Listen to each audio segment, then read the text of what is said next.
It's great to catch up again with the member for Mildura, Jade Benham, back for another week in Spring Street. Jade, how are you coping with the excitement that happens down in Melbourne?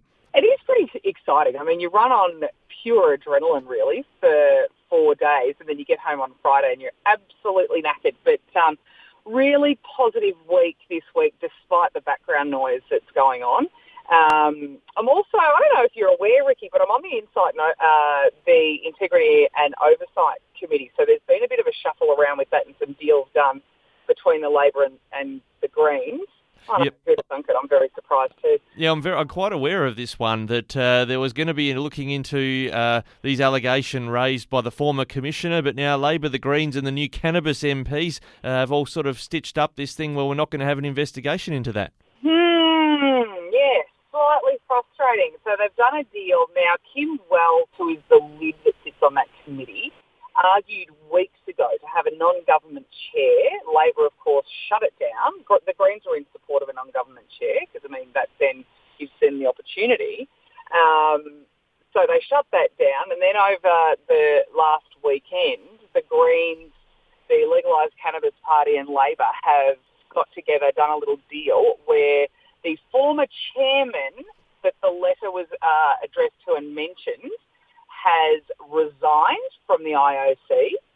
They've brought in another non-government member, so there's an extra member on the committee now, and that is Rachel Payne from the Legalised Cannabis Party. And then yesterday we had a committee meeting to elect a new chair, which of course ends up being, surprise, surprise, Tim Reid from the Greens.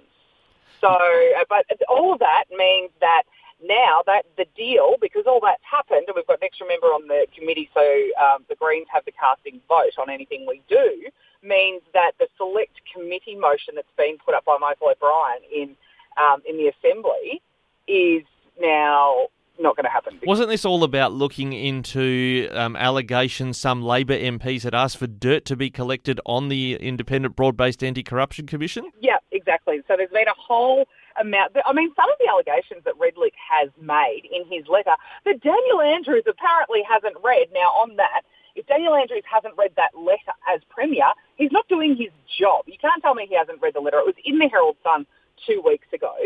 And it's been, John Pesciuta has tried to hand it to him twice in the chamber. Still claims he hasn't read it. But some of those allegations in that letter are absolutely mind-blowing.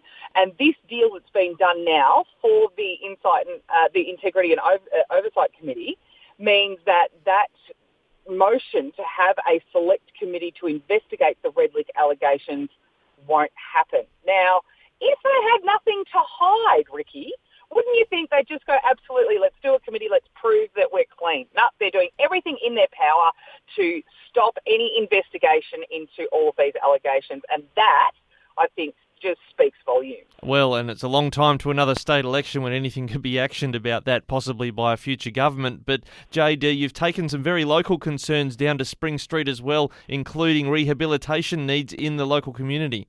Yeah, so this is something that the Nats have been fighting for and advocating for since 2014. It was budgeted in the last state election, $36 million for a 30-bed alcohol and other drugs rehabilitation and withdrawal facility in Mildura, which is amazing. It really is an amazing outcome.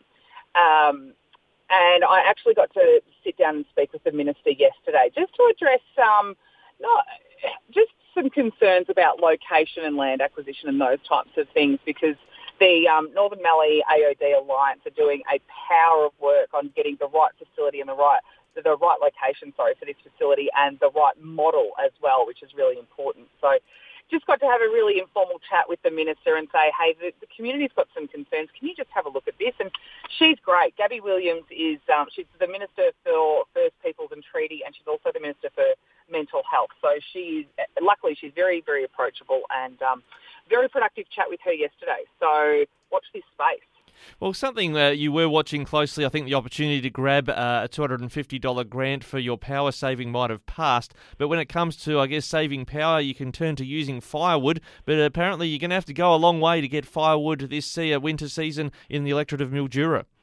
Well, this is true, but that $250 power saving bonus has actually, they're running another program which started a couple of days ago on the 24th. So you can still apply for that. Oh, good. And it is actually a payment to your bank account. However, $250 isn't going to go too far if you have to drive to St or Gunbower to go and collect firewood. And the reason you might have to do that if you are on solid fuel heating is that in this electorate, there's 36,500 square kilometres of the Mildura electorate. There are no firewood collection points, which to me is outrageous.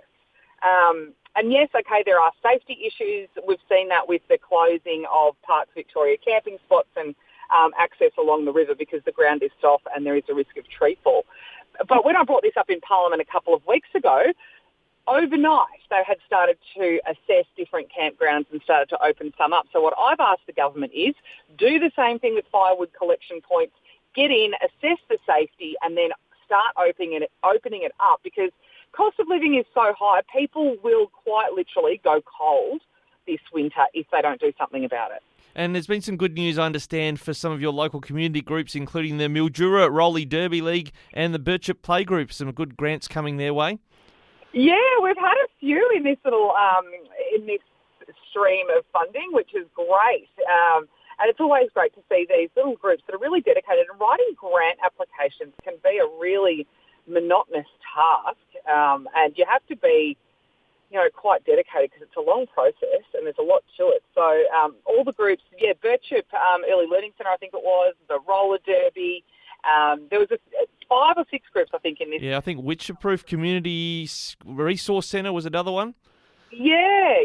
So it's fantastic. And congratulations to those that write the grants. I mean, I know a lot of the time politicians will say, I got this money. No, I didn't do any of the work. The people that write the grants do the work. So well done to them and well done to their community groups that will benefit from them. And just lastly on grants, is there something in the mix for local community sporting clubs? They might want to put their hand up for a grant there?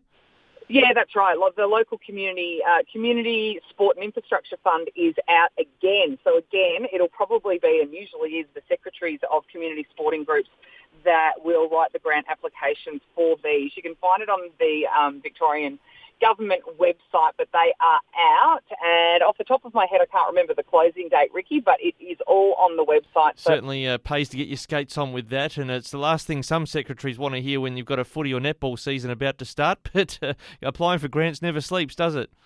No, that's exactly right, and it is vitally important because there's only so many sausages you can sell. So, There's only so many you can eat, Jay.